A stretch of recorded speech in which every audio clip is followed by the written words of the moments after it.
Now, what did she say? Shh. Good hair. She's pretty. She is pretty. Yeah, she is a pretty girl. Hey everybody, so this is the Tea Party, a change we can believe in, I hope. Yeah. I'm just going to talk a little bit about how I got into the battle against mountaintop removal. When I left West Virginia in 1982 and had lived outside of the state for nearly 20 years. I came back in about 2002.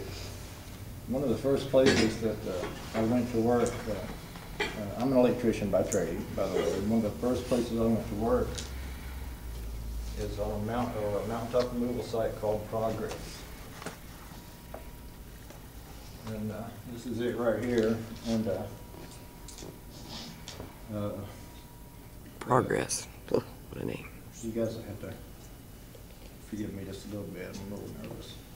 But when I first saw this site, working on top of Progress, this is below Whitesville in Boone County, just on the edge of Boone County. And if you look in the opposite direction from what this picture is, you can see all the way to 119, just flattened mountains, for as far as you can see. But probably the first thing that went through my mind is I couldn't believe that the coal industry was allowed to do this and was getting away with doing. I mean, just the total destruction everywhere you look. This parking lot you see right here. It's a parking lot where they park the big trucks, the utes, the earth movers, all the heavy equipment they use, and that parking lot had about an inch of grease and diesel fuel. Yes, ma'am. Can we turn off some of the lights so the lights will show up? Right beside it. Yeah. Beside you. Yeah, Beside right beside you there. That switch. Put me here. Down. There you go. Good. Put the other one up. There we go. Ah. That might make you feel more comfortable too, being in the dark. This is one thing that just it really made me mad. I mean, you've got all this diesel fuel, all this. I mean, you can see it there. All the diesel fuel, all that oil laying right on top of the ground. There was no mitigation for it. I mean, I've worked outside of the state and I've worked in an industrial atmosphere for 20 years. And if you have any kind of a spill whatsoever anywhere else, then there would be, you'd have to have something to mitigate that. You wouldn't just be able to go right into the ground. That was kind of the ember that got me started. It really, I hadn't gotten into fighting mountaintop removal at that point, but it got me thinking. And I'm going to show you a couple of other pictures. It wasn't long after that. I lived on Bolt Mountain, West Virginia. If anybody's familiar with Bolt Mountain, it's in western Raleigh County, and right on the border of Wyoming County. I actually grew up in Naoma, West Virginia, which is probably 7 miles from Bolt Mountain.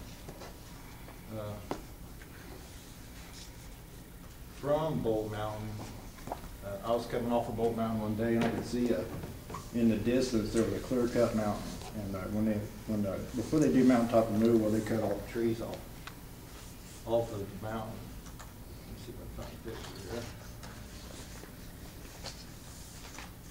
But anyway, I could see that clear-cut mountain from the distance, and it looked really close to where I actually grew up. I mean, I spent from like the age of 5 all the way to graduating high school in Naoma, West Virginia. This is a clear cut. That's where, before they do the mining, they just lay all the trees down, and they'll eventually push those trees off into a pile. They either bury them underneath the valley field or they'll burn them. They don't sell the wood? No, they don't. Actually, I'm glad you asked that, because when I went up to get this picture, I walked right through, with permission of course, through 2 people's yards that were unemployed. And all these trees are down, laying up on the mountain right above where they, Somebody could be selling firewood. Well, they could do anything. You're taken away from the logging industry. You know what I mean? You get the loggers up there to clean that stuff up. But I seen that from Bolt Mountain. You could see that from 10 miles away. And I didn't really expect to see anything other than that. But what I've done is, like I said, I went through those guys' yards, and I went up there to look at that clear cutting. And when I got up there, let me show you what I saw. This is part of it.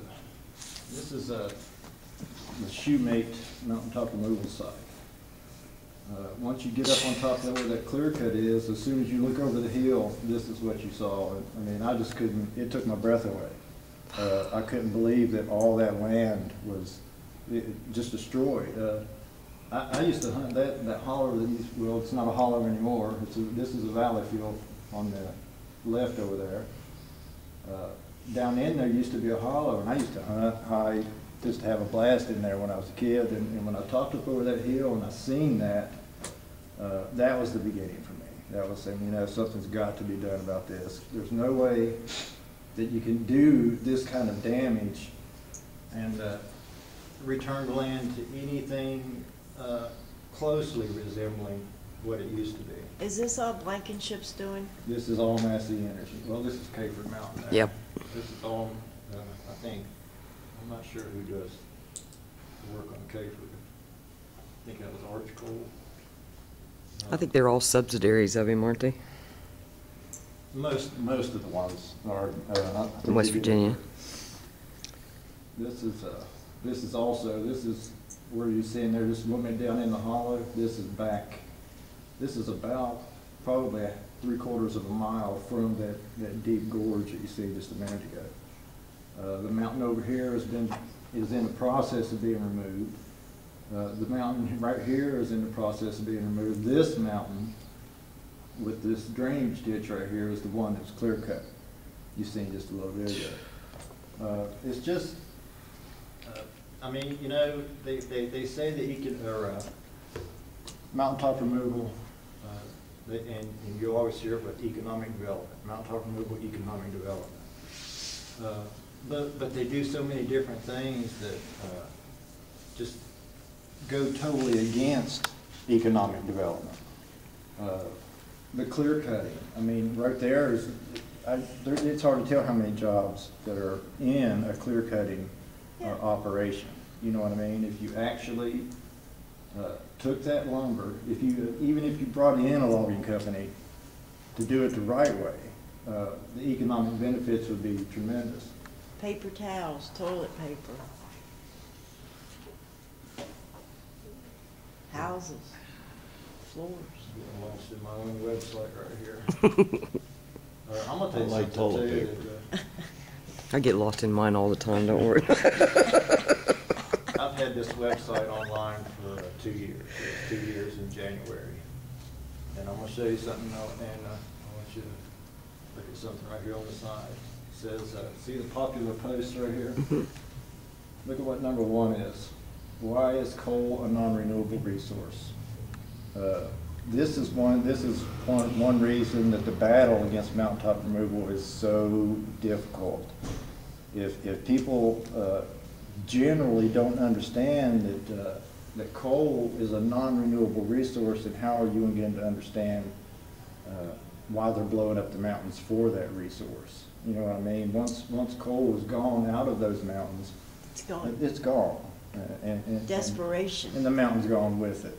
That's desperation. Well, it's a whole lot of words. Greed. Desperation would be one good one. I got some here from the air. This is Cayford Mountain. I'll hear Larry talk here in a little bit. I'm doing a flight over with South Wings. That is Cayford Mountain. This is the valley field. This right here is Dorothy, West Virginia. So these people have to live with that right above their heads. I was up there, Larry's is over here in this area. I was up there one day when they set off a blast, and every bit of the dust from that blast went right down in towards Dorothy. You can say a lot about mountaintop removal. I can't say anything good about it. But it's just. How long have you worked for them? I worked for about 3 years. 3 years? Yeah, I worked Mammoth Coal. I don't know if anybody heard of Mammoth Coal up here in Montgomery.